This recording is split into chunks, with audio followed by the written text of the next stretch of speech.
సబ్బులు ఎంత? సబ్బులు ఎంత? సబ్బులు సబ్బులు మీ బతుకులు చెడా స్నానం చేసి సబ్బులు. బతుకులా నాకు గన్నెత్తారా? ఎందుకు? కాల్ చేసి అన్నమని జైలుకి వెళ్ళిపోతా. నాకు గన్నెత్తారా?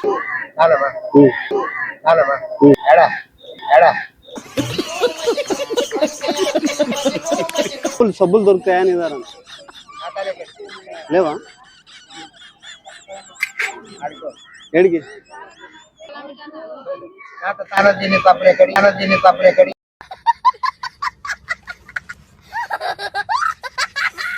ఉండవా? అంటే కూరగాయలు వేస్తావా? పప్పులు ఉంటాయి? పప్పులు కూడా ఉండవా?